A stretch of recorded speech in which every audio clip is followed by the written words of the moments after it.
Last year, Xi Jinping chose to shoot himself in the foot by banning coal imports from Australia.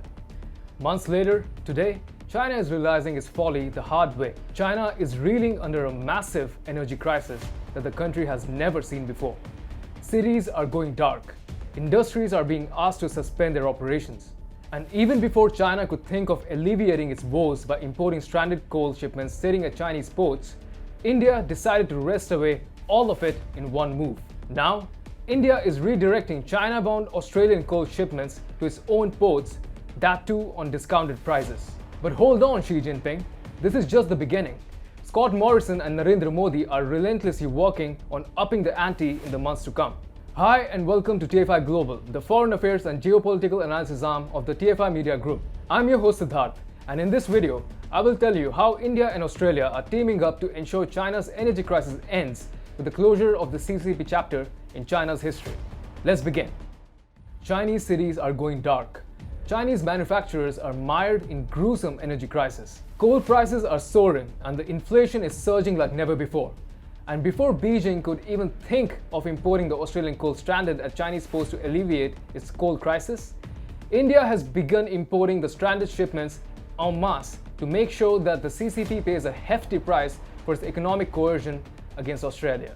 As per a Live Mint report, Indian firms have bought nearly 2 million tons of Australian thermal coal that has been sitting in warehouses at the Chinese ports. The coal is being bought at discounted prices in a win-win situation as the stranded ships and crew finally make their way out of the mess created by China. In January this year, China thought of punishing Australia by banning imports of top-quality Australian coal that left the fate of the already shipped coal shipments hanging in balance. China's ill-thought move left as many as 70 ships and 1,400 seafarers stranded at Chinese ports, desperately waiting to discharge their loadings.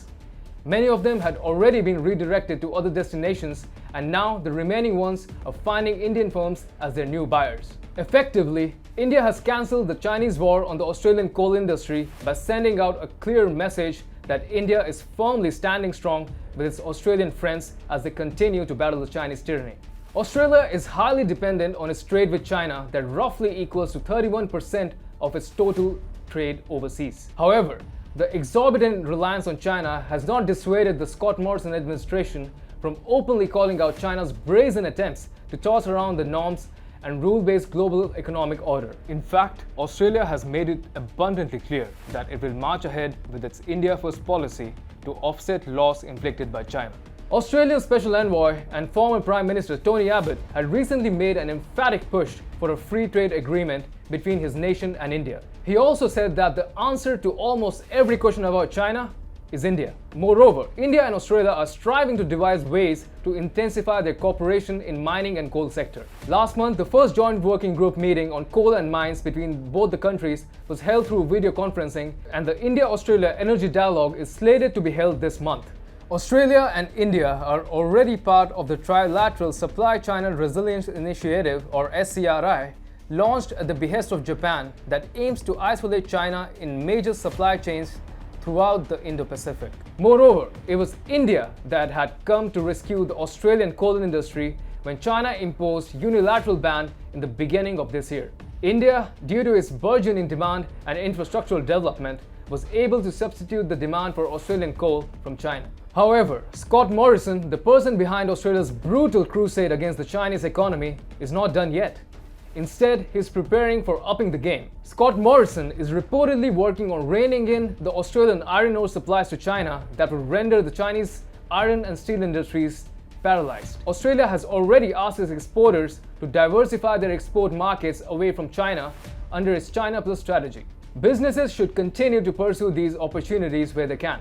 But they also need to be aware that the world has changed. They should always be looking to diversify their markets and not to overly rely on one country.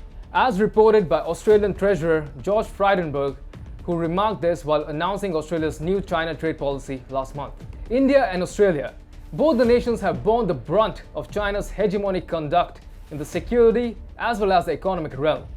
India, being a massive market of 1.4 billion, can easily provide Australia with an alternative to the vast Chinese markets. Similarly, countries like Japan and Australia can help India in mitigating its reliance on the Chinese imports by collaborating in rare earth mining and chip-making sectors. China's tyranny is nearing its screeching end, and its leader Xi Jinping is the one to be blamed for the great fall of China.